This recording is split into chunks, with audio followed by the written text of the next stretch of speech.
अस्सलाम वालेकुम। आज का हमारा टॉपिक है प्लेटो। प्लेटो was born in 428 BC and died in 348 BC।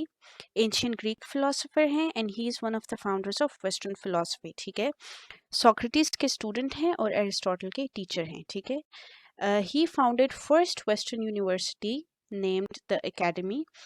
और ये वो जगह है जहाँ पे एरिस्टोटल और बाकी पिथागोरियंस ने स्टडी किया था। Pythagoreans are those people who followed the doctrines of Pythagoras. ठीक है, पिथागोरस हमारे पास जो हम मैथ्स में थ्योरम पढ़ते हैं पिथागोरस का, ये पिथागोरस वही है और इनको फॉलो करने वाले जो लोग हैं वो पिथागोरियंस कहलाते हैं। ठीक है, अब जो एकेडमी थी उसमें जो बेसिक सब्जेक्ट्स पढ़ाए जाते थे those were science and maths. ठीक है, इसलिए प्लेटो को द मेकर ऑफ मैथमेटिशियंस कहा जाता है। यानी प्लेटो की एकेडमी में लोग मैथ्स पढ़कर मैथ्स के सब्जेक्ट पर उबूर हासिल करते थे। ठीक है, उनकी बहुत स्ट्रॉन्ग ग्रिप थी मैथ्स पर, तो इसी वजह से प्लेटो को मेकर ऑफ मैथमेटिशियंस कहा जाता है। ठीक है, प्लेटो के जो मेन इंटरेस्ट से वो इन तमाम फील्ड्स में थे जिसमें एस्थेटिक्स आता है which is related to beauty, cosmology, the study of stars, education, epistemology, the theory of knowledge, knowledge हमें कहाँ से मिलती है, नॉलेज क्या है। ठीक है, उसके अलावा ethics, the study between right and wrong, what is right, what is wrong, morality। ठीक है, उसके बाद eschatology, eschatology is basically the study of day of judgment, life, death, end of humankind. ठीक है, और उसके बाद मैथ्स आता था, मेटाफिजिक्स आता था which is study of abstract concepts, language, love, soul and politics. यानी इन्होंने बहुत सारी फील्ड्स में काम किया था। ठीक है, Plato has used the dialect method throughout his philosophy. Dialectic method ये वो मेथड था जो सोक्रेटिस ने हमें हमारे बारे में सोक्रेटिस ने बयान किया था कि ये वो वाला मेथड है जो कि यूज़ किया जाता है नॉलेज को गेन करने के लिए। और which has been derived by Socrates since he published the latest doctrines in his discourse। ठीक है, यानी ये जो मेथड है ये सोक्रेटिस का बनाया हुआ था और प्लेटो ने अपने डिस्कोर्स में या अपने डायलॉग्स में या इन जनरल अपनी राइटिंग्स में इसको पब्लिश किया था। ठीक है, ओके। उसके बाद आता है द थ्योरी ऑफ फॉर्म्स या थ्योरी ऑफ आइडियाज, जो कि प्लेटो का दिया हुआ कॉन्सेप्ट है। Is the world view presented by प्लेटो।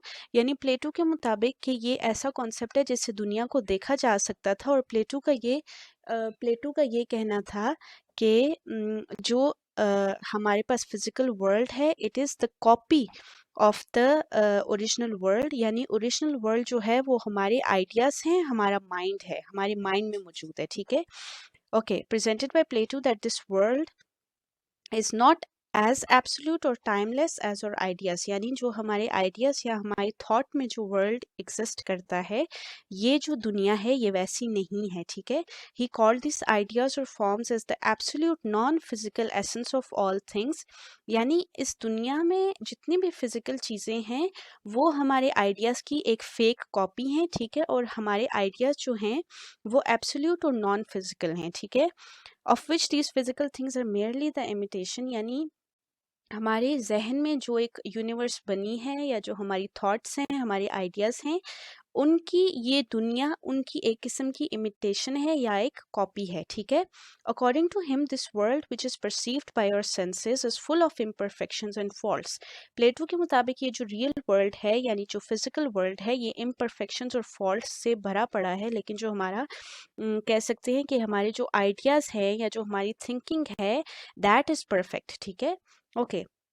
प्लेटो कहते हैं कि reality is only created by the mind, कि आपकी जो हकीकत होती है वो सिर्फ माइंड क्रिएट करता है। अगर हम अपना माइंड चेंज कर दें तो हम अपनी रियलिटी भी चेंज कर सकते हैं। ठीक है, he says that the physical world is only the shadow of the real world. यानी प्लेटो के मुताबिक रियल वर्ल्ड परफेक्ट है और ये जो हमारा फिजिकल वर्ल्ड है ये उस रियल वर्ल्ड की शेडो है जो कि इम्परफेक्ट है। ठीक है, Plato stated that human behavior flows from three main sources. तीन main sources से human behavior आता है, that is desire, emotion and knowledge. ठीक है, यानी इंसान की ख्वाहिश, इंसान के एहसासात, ठीक है, जज्बात, ठीक है, और इंसान के पास जितनी भी नॉलेज या इल्म मौजूद है, ये तीन सोर्सेज है जिनसे इंसान का ह्यूमन बिहेवियर यानी इंसान का बिहेवियर या ह्यूमन बिहेवियर शो होता है, ठीक है, या फ्लो करता है, ठीक है।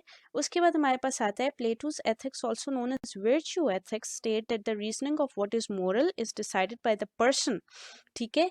कि प्लेटो के एथिक्स या जिनको वर्च्यू एथिक्स भी कहा जाता है वो ये कहते हैं कि जो रीजनिंग है of what is moral is decided by the person, यानी अच्छा और बुरा या इसमें जो अच्छे और बुरे में जो तमीज़ है वो इंसान खुद डिसाइड करता है।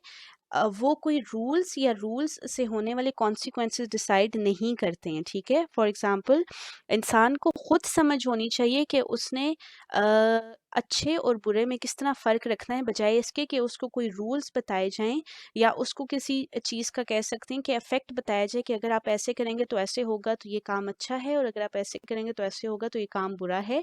प्लेटो के मुताबिक ये बात गलत है। प्लेटो के मुताबिक एथिक्स वही है जो इंसान खुद से डिसाइड करता है, ठीक है। You decide what's moral and right, यानी इंसान खुद डिसाइड करे कि क्या सही है और क्या गलत है, ठीक है। According to Plato human soul is divided into three parts, तीन पार्ट्स में ह्यूमन सोल डिवाइडेड है, that is reason, spirit and appetite. Reason क्या है?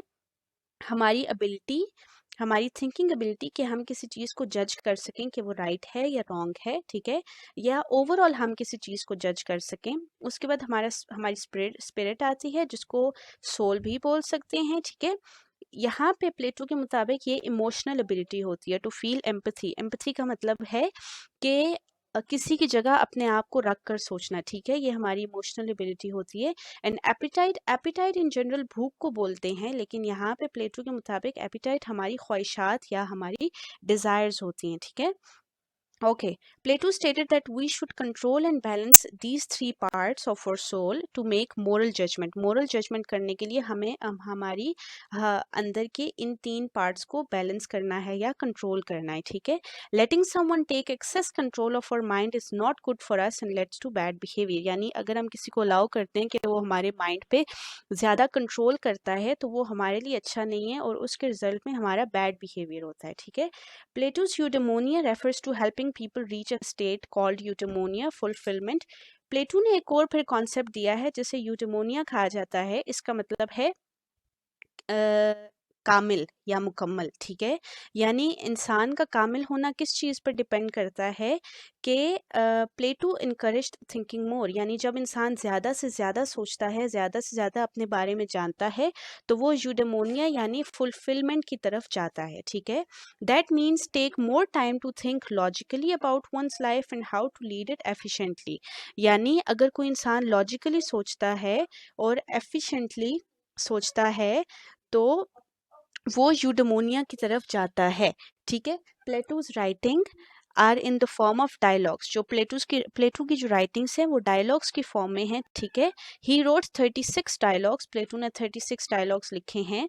जो रिपब्लिक डायलॉग है प्लेटो का, उसका जो सेंटर ऑफ कह सकते हैं जो सेंटर पॉइंट है या जो फोकल पॉइंट है वो सोक्रेटिस है। यानी प्लेटो की वैसे तो तमाम डायलॉग्स में सोक्रेटिस का जिक्र है, लेकिन जो रिपब्लिक है that is totally based on Socrates' life and Socrates' doctrines, ठीक है।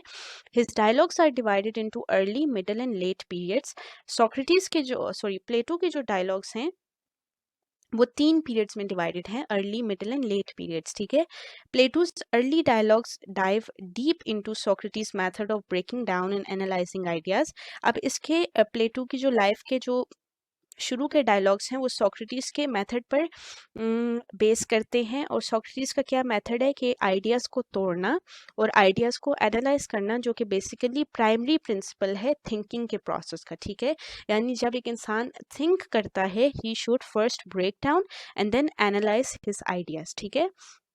उसके बाद जो मिडिल डायलॉग्स हैं प्लेटो के वो हाईलाइट करते हैं प्लेटो के इंडिविजुअल आइडियाज और बिलीव्स को, जो कि सोक्रेटिक फॉर्म पर बेस करते हैं। यानी क्योंकि प्लेटो वाज इंस्पायर्ड बाय सोक्रेटिस, तो जो प्लेटो की मिडिल कह सकते हैं लाइफ की राइटिंग्स हैं या मिडिल डायलॉग्स हैं वो प्लेटो के पर्सनल आइडियाज पर बिलीव करते हैं, लेकिन वो आइडियाज या पर्सनल आइडियाज पर बेस करते हैं। और जो प्लेटो के पर्सनल बिलीव्स और जो आइडियाज हैं वो किस चीज़ पर बेस करते हैं, वो सोक्रेटिक फॉर्म पर या सोक्रेटिक मेथड पर बेस करते हैं, ठीक है।